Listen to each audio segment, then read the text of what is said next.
Good morning, students. Welcome to the next lecture of investment analysis. Today, I, Ritu Singh, will discuss the topic of bond market with you in this chapter of this first unit of investment analysis. So let's start with the topic. So the subject here is investment analysis, and we are focusing on first unit, that is introduction, the module one, and we have discussed the basics of the investment analysis, like that what is savings, what are investments, what is money market, what is capital market, why savings are important, and what are the financial intermediaries which facilitates investment for us, helps us with the investment, what is the advantage and disadvantages of investing our money. So these are all the topics we have covered earlier in last few lectures. In today's lecture we have to discuss about the debt market. इससे पहले हमने जो capital market discuss किया, money market discuss किया, आज हमें debt market, जिसे हम बॉन्ड मार्केट भी कहते हैं, हम इस पर डिस्कशन करेंगे. So the bond market is also called debt market, it is also called fixed income market, and it is also called credit market. अब डेट मार्केट से हमें ये समझ में आ रहा है एक ऐसा मार्केट है जहाँ पे रिक्वायर्ड पार्टीज को, इंटरेस्टेड पार्टीज को डेट मिलता है या डेट इंस्ट्रूमेंट्स में ये डील करता है. उसे हम बॉन्ड मार्केट भी कहते हैं, फिक्स इनकम मार्केट भी कहते हैं और क्रेडिट मार्केट भी कहते हैं. और ये डील करता है trading and issue of debt securities की.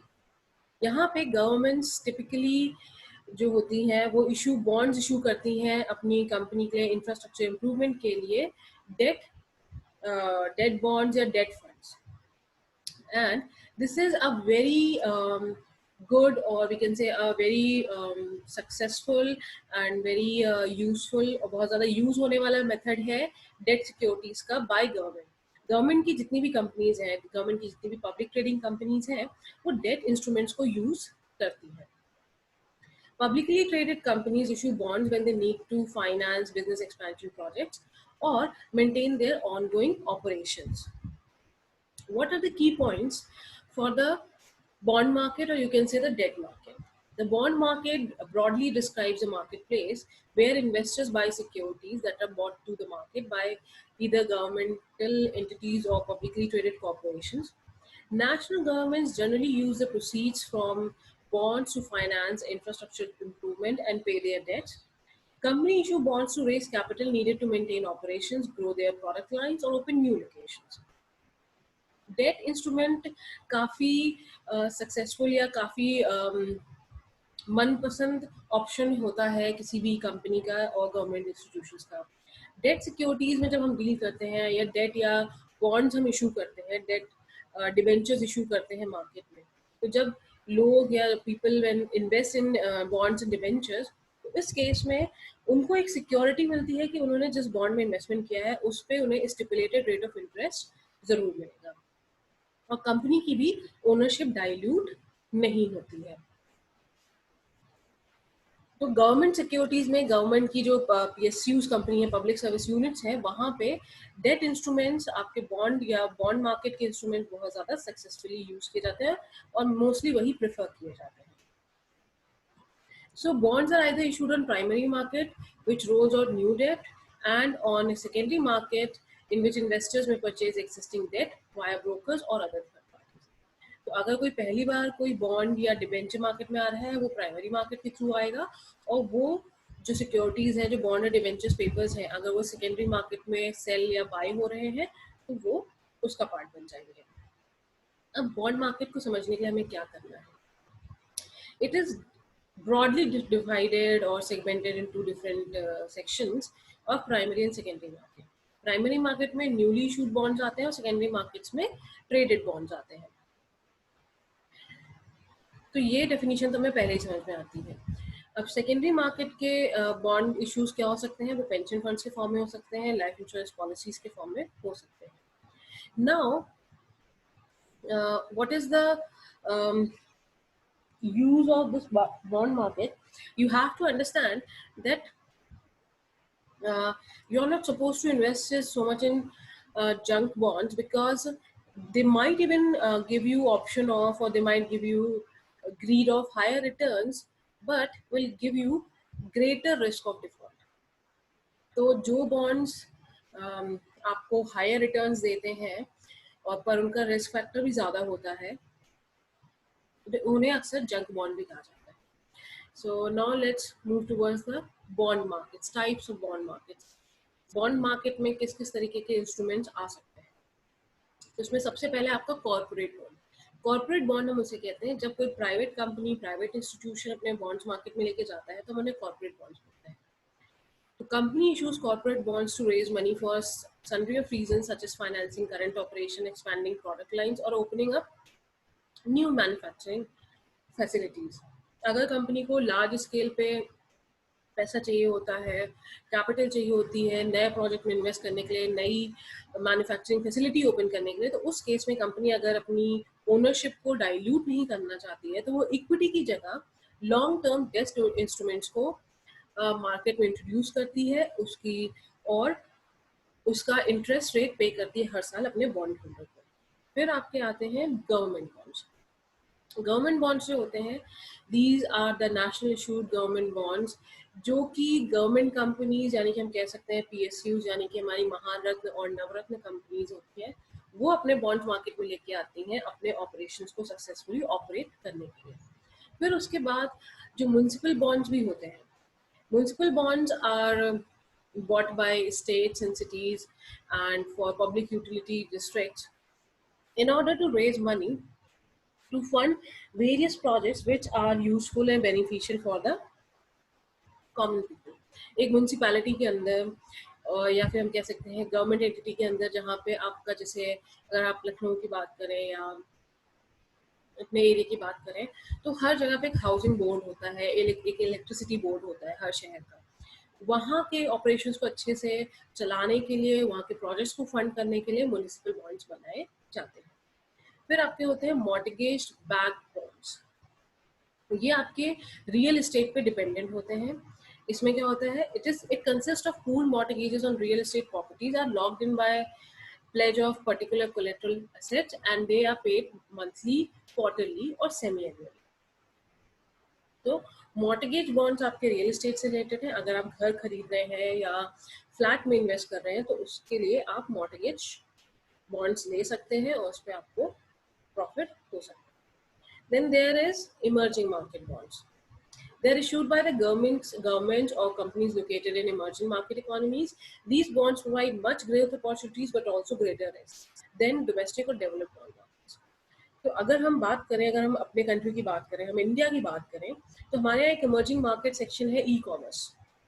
ई कॉमर्स में काफ़ी डेवलपमेंट हो चुका है, पर अभी भी बहुत ज़्यादा ग्रोथ ऑप्शन, न्यू हॉराइजन्स इसमें अराइज हो सकते हैं. तो इस मार्केट से ई कॉमर्स कंपनीज अगर कोई बॉन्ड्स इशू करती हैं, मार्केट में लेके आती हैं, तो हम उन्हें इमर्जिंग मार्केट बॉन्ड्स कहते हैं. इन बॉन्ड्स के साथ ये बेनिफिट होता है, ये एडवांटेज होती है, क्योंकि ये मार्केट अभी ग्रो कर रहा है, इसमें ग्रोथ की अपॉर्चुनिटीज ज़्यादा हैं, तो ये आपको ज़्यादा प्रॉफिट देने का ऑप्शन देते हैं. पर मान लीजिए अगर किसी तरह का कोई स्लम्प आता है, किसी तरह की कोई भी प्रॉब्लम आती है, रिस्क आती है, तो वो रिस्क भी यहाँ पे थोड़ा ज़्यादा हो जाता है, क्योंकि हमें ये नहीं पता है कि जो मार्केट अभी इमर्ज कर रहा है आगे जाके इसकी क्या स्थिति रहने वाली है. फिर आपका आता है debt market versus equity market. Now if there is a debt market, there is an equity market also. Debt आपका वो इंस्ट्रूमेंट है, डेट इंस्ट्रूमेंट्स आपके वो है जिसके थ्रू कंपनी को फाइनेंसेस मिल जाते हैं, उसकी ओनरशिप डाइल्यूट नहीं होती है, पर उसके पास हर साल, हर फाइनेंशियल ईयर में इंटरेस्ट पे करने का एक मैंडेटरी एक्सपेंस आ जाता है. इक्विटी मार्केट में आप सिक्योरिटी शेयर्स सेल करते हैं. अगर लोग शेयर्स खरीद रहे हैं तो वहाँ पे कंपनी को उसके थ्रू भी कैपिटल मिलती है, बट इस केस में आपका ओनरशिप डाइल्यूट हो जाती है. और उसके अलावा डिविडेंड पे करने का जो ऑप्शन है वो बोर्ड ऑफ डायरेक्टर्स के complete and total consensus decision पे डिपेंड करता है. सो Debt market and equity market are the broad terms for two categories of investment where things are or securities are bought and sold. In debt market or bond market, the arena is a place. This is a place. This is an arena where loans can be bought and sold. There's no single exchange of bonds. Also, transactions are done by brokers or large institutions or by individual investors. While in case of equity market or stock market, here the stocks are bought and sold. It encompasses all of the marketplaces such as um, New York Stock Exchange, London Stock Exchange, Bombay Stock Exchange, national stock exchange. तो ये वो market है जहाँ पे आप equity market की सारी dealings कर सकते हैं. फिर आता है आपका डेट मार्केट. डेट मार्केट में जो इन्वेस्टमेंट होता है ये आपका लेस रिस्की होता है, बट फिर इस केस में आपका जो रिटर्न पोटेंशियल है वो भी थोड़ा सा कम हो जाता है. डेट मार्केट के इंस्ट्रूमेंट्स के साथ ये फ़ायदा है कि इसमें रिस्क कम है और कंपनी में के लिए मैंडेटरी होता है कि अगर उसने बॉन्ड्स या डिबेंचर्स अपना बॉन्ड होल्डर्स को सेल किए हैं, मार्केट में लेके आए हैं, तो उन्हें हर साल उन्हें उस बॉन्ड या डिबेंचर पे इंटरेस्ट देना मैंडेटरी होता है. फिर ये जो इंटरेस्ट होता है वो कंपनी की बैलेंस शीट का एक मैंडेटरी पार्ट बन जाता है और इसे एक्सपेंस की तरह ट्रीट किया जाता है. आप इस तरह के क्वेश्चंस अपने फाइनेंशियल अकाउंट्स में, फाइनेंशियल मैनेजमेंट के चैप्टर्स में लगा चुके होंगे, कैलकुलेट कर चुके होंगे. You are aware that what happens when bond is purchased. So, and also it is more favorable market because debt instruments by nature fluctuate less in prices. Even if the company is liquidated, bondholders are paid first. तो ये debt market के instruments को हम इसलिए भी preference दे रहे हैं, लोग पसंद करते हैं, ये ज़्यादा ट्रेड होते हैं मार्केट में क्योंकि यहाँ पे प्राइस कम फ्लक्चुएट करता है. शेयर प्राइसेस जिस तरह से बहुत ज़्यादा फ्लक्चुएट करते हैं, उनका ओपनिंग और क्लोजिंग प्राइस में बहुत ज़्यादा डिफरेंस हो सकता है. Highest and lowest price of the day में भी काफ़ी ज़्यादा डिफरेंस हो जाता है कभी कभी. बट बॉन्ड डेट इंस्ट्रूमेंट्स के केस में, बॉन्ड या डिबेंचर्स के केस में ये प्राइसेस फ्लक्चुएट नहीं करते हैं और एक मैंडेटरी इंटरेस्ट इनकम आपको हमेशा, एक इंडिविजुअल इन्वेस्टर को हमेशा मिलती रहती है. इवन इफ अगर कंपनी लिक्विडेट कर दी गई है, कंपनी के ऑपरेशंस बंद हो रहे हैं, कंपनी आपकी मर्ज हो रही है या उसका एक्विजिशन हो रहा है, तो भी बॉन्ड होल्डर्स को पहले पेमेंट की जाती है. So bonds are the most common form of debt investment. They are issued by corporations or by the government to raise capital for their operations and generally carry a fixed rate of interest. They are secured, but they are issued most are unsecured, but they are issued with a rating of one or several agencies. तो bond debentures में को credit ratings दी जाती है. Company की credit worthiness, उसकी खुद की credit history अगर अच्छी है तो बॉन्ड्स और डिवेंचर्स को भी अच्छी रेटिंग्स मिलती है. और एक इन्वेस्टर को यही सजेस्ट किया जाता है कि वो अच्छी रेटिंग्स वाले ही बॉन्ड्स को खरीदें. जनरली बॉन्ड्स जब मार्केट में आते हैं तो अच्छी कंपनीज या जो कंपनीज जिनकी क्रेडिट रेटिंग अच्छी है उन्हें ही ये परमिशन मिलती है कि वो बॉन्ड्स को मार्केट में इशू करें, क्योंकि बॉन्ड्स के साथ इंटरेस्ट पेमेंट का एक मैंडेटरी क्लॉज होता है. और कंपनी की अगर क्रेडिट रेटिंग, उसकी जो क्रेडिट स्टैंडिंग है अगर अच्छी नहीं है तो वो इंटरेस्ट पेमेंट रेगुलरली नहीं कर पाएगा. तो इस केस में इस चीज़ पे ध्यान दिया जाता है कि जो बॉन्ड्स हैं वो एक अच्छी कंपनी जो कि जिसकी क्रेडिट स्टैंडिंग मार्केट में अच्छी है, जो काफ़ी पुरानी कंपनी है, जिसका पास कोलेट्रल अपने बॉन्ड सिक्योरिटीज़ के साथ रखने के लिए एक अच्छा कोलेट्रल है, वही मार्केट में लेके आए. और फिर जब ये मार्केट में बॉन्ड आते हैं, इन पे एक fix rate of interest applied होता है और जो भी इन्वेस्टर इन बॉन्ड्स में इन्वेस्ट करता है उसे एक फिक्स रेट ऑफ इंटरेस्ट मिलता रहता है. अब डेट में भी अगर हम बात करें तो रियल एस्टेट और जो मॉर्टगेज बैक डेट होते हैं इनको हम थोड़ा रिस्की मान के चलते हैं, बिकॉज रियल एस्टेट की वैल्यू थोड़ी कंपैरिजन टू अदर टॉपिक्स ये ज़्यादा आपका रिस्की, इसके जो इसके जो प्राइसेस हैं, रियल एस्टेट के प्राइसेस हैं वो बहुत ज़्यादा फ्लक्चुएट करते हैं. अगर हम करंट कंडीशंस की बात करें, कोविड टाइम्स की बात करें और डिस्पोजेबल इनकम की बात करें तो करेंटली रियल एस्टेट के प्राइसेस काफ़ी ज़्यादा डिप हुए हैं और उसको रिवाइव होने में कुछ समय लगेगा. तो अगर इस सेक्टर के अगर कोई डेट इंस्ट्रूमेंट्स या बॉन्ड्स किसी ने परचेज किए हैं तो उसे कुछ स्लम्प देखने को मिला होगा अपने प्राइसेस में. The next is the changing value of fixed rate bonds.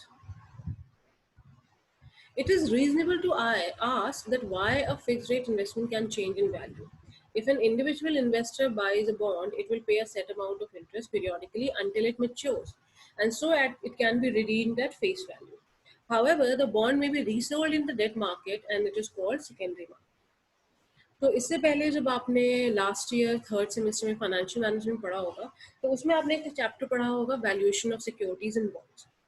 वहाँ पे हम बॉन्ड्स की वैल्यूएशन करते हैं. हम ये पता करते हैं कि बॉन्ड अगर मार्केट में आया है तो वो ओवर वैल्यूड है कि अंडर वैल्यूड है. अगर आज की डेट में हम जो बॉन्ड की प्राइस पे कर रहे हैं वो रेलेवेंट है कि नहीं है, और फ्यूचर डेट में जब बॉन्ड मैच्योर हो जाएगा और वो एक हमें मैच्योरिटी वैल्यू देगा, मैच्योरिटी वैल्यू देगा, और हर साल जो इंटरेस्ट पेमेंट देगा, क्या वो हमारे इन्वेस्टमेंट के केस में, हमारे इन्वेस्टमेंट के केस में वर्दी है कि नहीं है, ये सारी चीज़ें हम फिक्स रेट बॉन्ड्स में कैलकुलेट करते हैं.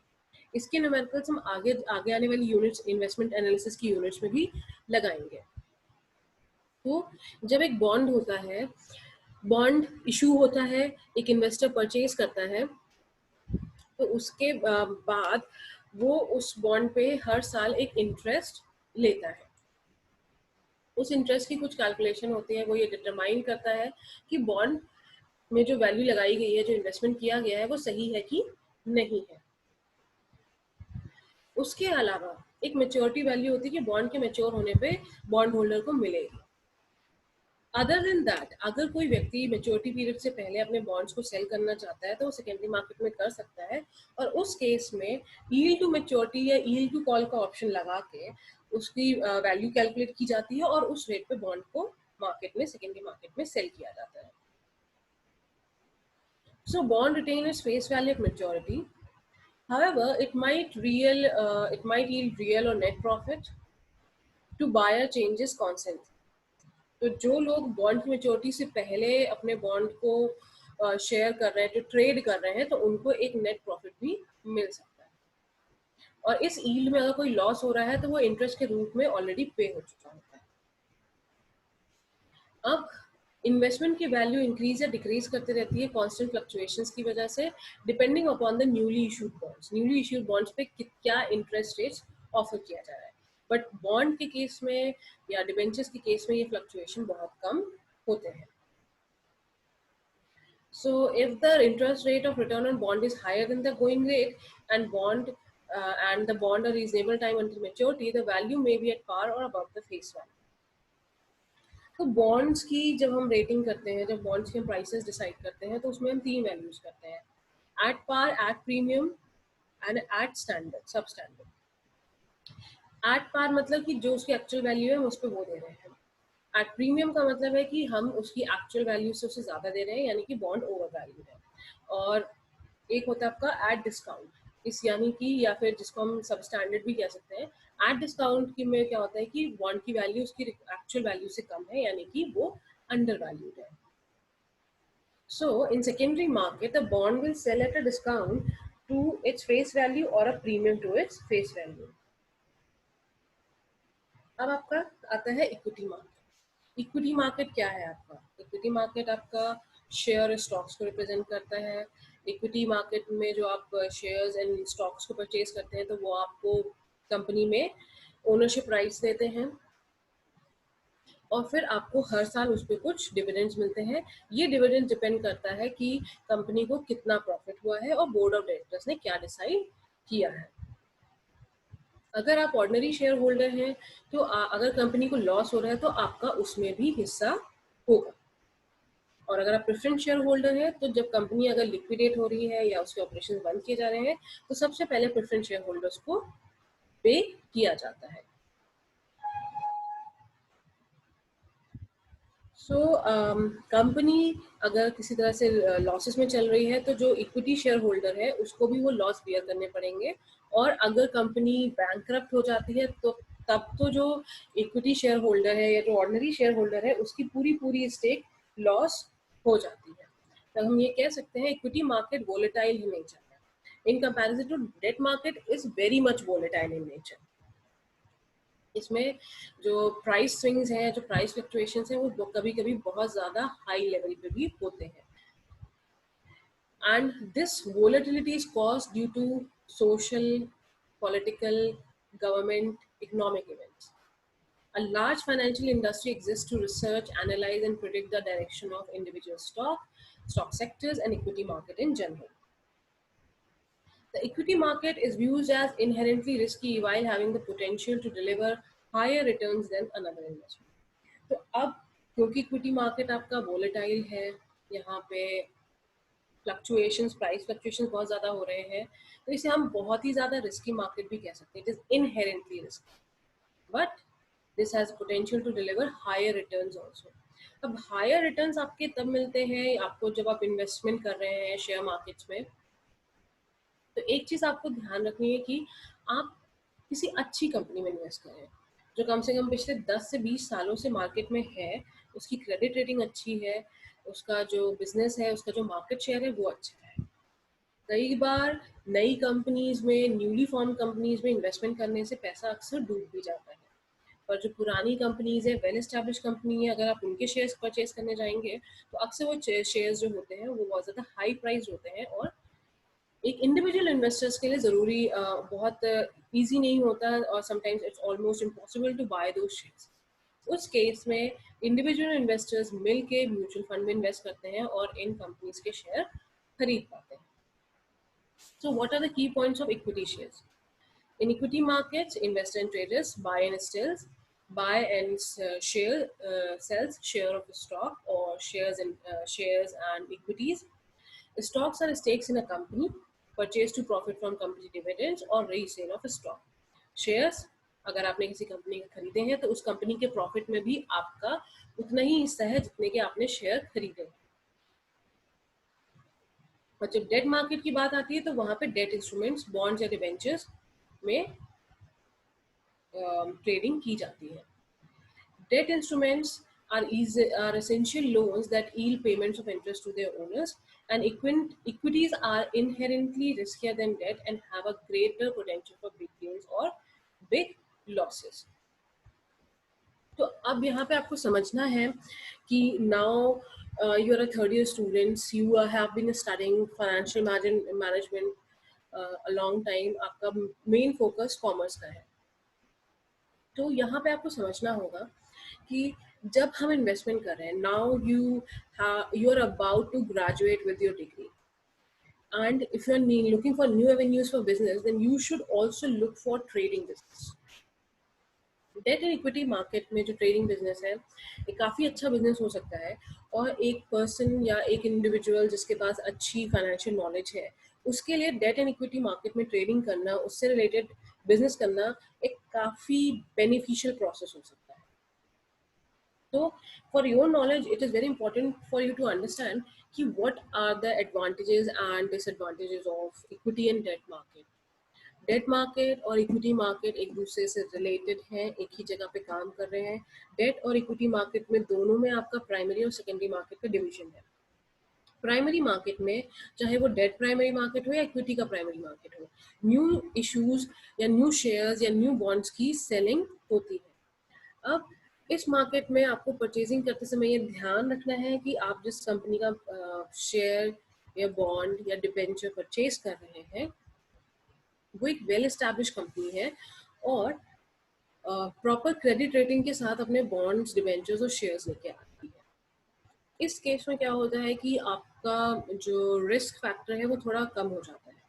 कई बार हम न्यूली फाउंडेड कंपनीज के शेयर्स में भी इन्वेस्ट करते हैं, पर वहाँ पे रिस्क बहुत ज़्यादा बढ़ जाता है।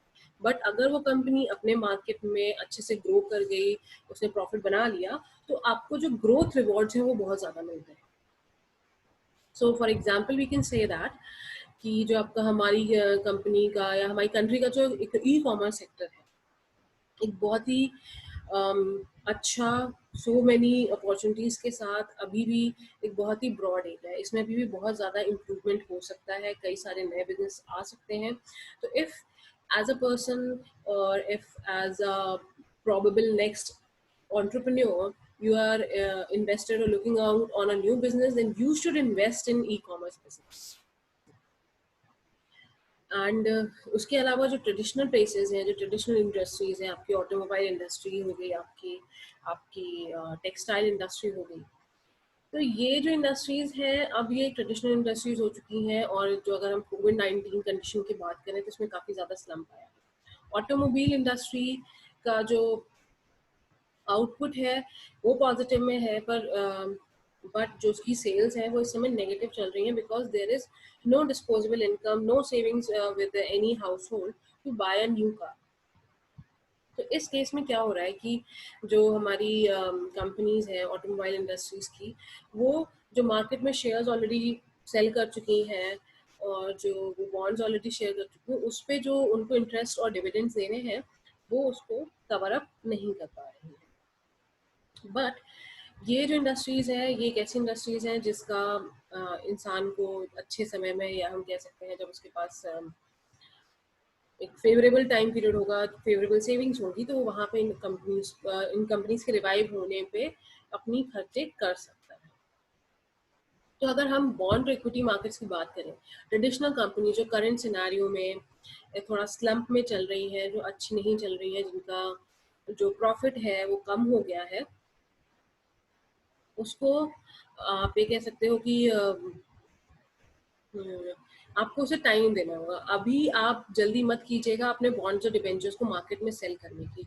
अभी कुछ समय के लिए आपके बॉन्ड्स या डिबेंचर्स या शेयर्स में प्राइसेस में डिप आया होगा, उसके प्राइस वैल्यूज कम हो गई होंगी, बट आने वाले समय में वो फिर से बढ़ेंगे। तो इन्वेस्टमेंट करते समय स्पेशली शेयर मार्केट में इन्वेस्टमेंट करते समय हमें बहुत ज़्यादा पेशेंस दिखाना होता है।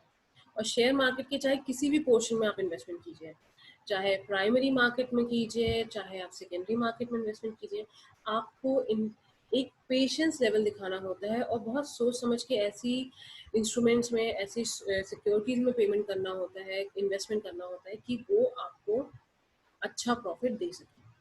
कई बार मार्केट कंडीशन अच्छी नहीं होती हैं, प्राइस फ्लक्चुएट कर रहे होते हैं, तो उस टाइम पे आपको पेशेंटली देखना होता है।